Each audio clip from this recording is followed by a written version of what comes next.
Hello everyone. Tarot क्या है? बहुत सारे क्वेश्चंस आते हैं, बहुत सारे टैरो सीखने के लिए भी क्वेश्चंस आते हैं कि आप टैरो सिखाएंगी, कैसे सीख सकते हैं, क्या हम सीख सकते हैं, हर कोई सीख सकता है कि नहीं। तो टैरो एक ऐसी साइंस है जो हर कोई सीख सकता है, हर कोई, बिकॉज इसके ऊपर जो इमेजेस हैं, जब आप इनके साथ रिलेट करते हैं, जब आप इन इमेजेस का मतलब लाइफ से समझ आते हैं, एक्सपीरियंस से समझ आते हैं, then it is very very easy. कोई और मोडालिटी अगर हम बात करते हैं तो इतनी ज़्यादा डीप है कि उसमें आप सालों साल भी दें तो ज़रूरी नहीं है कि आप बहुत अच्छी एकदम सटीक जो चीज़ें हैं वो बता पाएँ। लेकिन टैरो अगर आप प्रैक्टिस करते हैं 3 से 6 महीने regular, then I can assure you that you can be a very good tarot reader. सिर्फ आपको कार्ड्स के साथ कनेक्शन कैसे इस्टेब्लिश करना है ये समझ आना चाहिए, और कार्ड के क्रक्स को आपको कैसे पकड़ना है, कार्ड के कोर मीनिंग को किस तरह से अंडरस्टैंड करना है, दैट इज़ वेरी इंपॉर्टेंट। इसमें कुछ भी मेमोराइज करने वाला नहीं है। देखो टैरो की इमेजेस ना, एक एक इमेज इतनी ज़्यादा स्ट्रॉन्ग है, इतनी पावरफुल, अपने आप में कुछ ना कुछ ये कार्ड बताती है। चलो इसी इमेज के बारे में अगर मैं बताऊं तो ये जो एक कार्ड है, इसमें देखो एक हॉर्स नज़र आ रहा है, एक लेडी उस पर बैठी हुई है जिसने रेड कलर के कपड़े पहने हुए हैं, और इसके हाथ में वॉन्ड है, वॉन्ड के ऊपर गार्लैंड लगा हुआ है।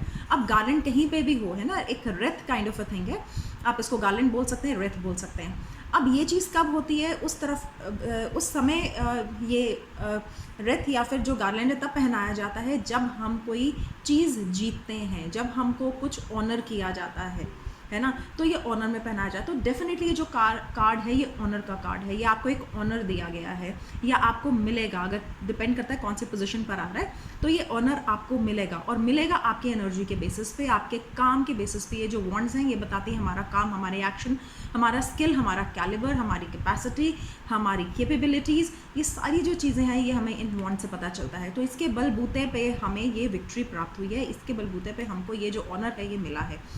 और भी बहुत कुछ है ऐसा इस कार्ड में, लेकिन इसकी डेप्थ तक जाना पड़ेगा, और ये कार्ड बहुत पोटेंशियल रखते हैं हमको बहुत कुछ बताने के लिए। इसी तरीके से कार्ड में कलर्स क्या आ रहे हैं, कार्ड्स में इमेज क्या बन रही है, बेसिक इमेज क्या बन रही है, आपको यहाँ पे लाइक ये मैंने जो बोला ये एक बहुत ही एक कॉमन सेंस वाली चीज़ है। जब आप कॉमन सेंस से चीज़ों को अंडरस्टैंड करते हैं, लाइफ के एक्सपीरियंस से चीज़ों को अंडरस्टैंड करते हैं, बहुत डीप आप किसी की लाइफ के अंदर देख सकते हैं। अगर ये कॉम्बिनेशन में आ जाते हैं ये कार्ड, तब इसका क्या मतलब बनेगा, ये स्टोरी लाइन कैसे क्रिएट होगी, है ना। अगर मैं इसकी एक वेग सी स्टोरी बताने की कोशिश करूँ आपको, अगर बिना कुछ जाने, जैसे भूल जाइए कि कोई टैरो रीडर है, आप भूल जाइए। अगर मैं सिर्फ इसकी इमेज देखूँ, है ना, जैसे बच्चा है कार्टून की पिक्चर्स देखता है और उसके अंदर वो एक स्टोरी उसको मिल जाती है, तो वो उसको देख के बड़ा एक्साइटेड हो जाता है। सिमिलरली जब हम बड़े बड़े स्क्रिप्चर्स देखते हैं, बड़ी बड़ी पेंटिंग्स देखते हैं, तो उस आर्ट के थ्रू आपसे क्या कम्युनिकेट किया जा रहा है, उस तरीके से हमको टैरो को रीड करना होता है। और यही हमारा बचपन से जो लर्निंग पैटर्न है वो यही रहा है। हमेशा आप इमेजेस देखेंगे, बचपन से लेके अभी तक हमेशा एक चीज़ को, एक कॉन्सेप्ट को इमेज के साथ रिलेट किया गया, बिकॉज इमेज जो है वो आपके माइंड के ऊपर कहीं ना कहीं एक बहुत गहरा इम्पैक्ट डालती है, और इसके साथ हम सबका कनेक्शन होता है। अब ये जैसे मैंने आपको बोला था कि अगर मैं बिना कुछ जाने एक लेमैन की तरह अगर मैं स्टोरी पढ़ूँ, तो यहाँ पे अगर मैं इस डायरेक्शन में चलती हूँ from my right to left, तो ये देखिए यहाँ पे एक रानी जैसी लेडी है जो बैठी हुई है, ये पेंटिकल है, इसके हाथ में कॉइन की तरह चीज़ है, उसने पकड़ी हुई है, बहुत गहरा सोच रही है, और कि ताकि मैं इस चीज़ को कैसे अचीव कर सकूँ।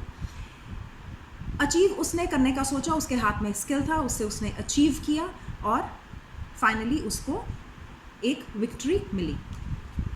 ये कार्ड विक्ट्री मिलने के बाद कहता है कि आपको छोड़ना नहीं है काम करना, आपको लोगों के साथ एसोसिएटेड रहना है, बिकॉज यहाँ पे आपको रुकना नहीं है। और अगर आप ये विक्ट्री लंबे समय तक चाहते हैं, सो ये एसोसिएशंस विद पीपल ये आपको बना के रखने हैं। बहुत डीप है, बहुत इंटरेस्टिंग है। अगर आप ये सीखना चाहते हैं, अगर आप प्रोफेशनल लेवल पे भी सीखना चाहते हैं, पर्सनली सीखना चाहते हैं कि मैं सिर्फ अपने लिए कार्ड्स निकालना चाहती हूँ, या फिर आप ये सोच सकते हैं कि मैं प्रोफेशनली सीखना चाहते हैं, I want to earn something for my self and I want to at the same time help people around, you can join in my course, जो हम नेक्स्ट वीक से स्टार्ट कर रहे हैं। नंबर स्क्रीन पे दिए गए हैं, आप प्लीज़ उन नंबर पे कॉन्टैक्ट करिए and get in touch with me to know more about tarot and the course. Thank you.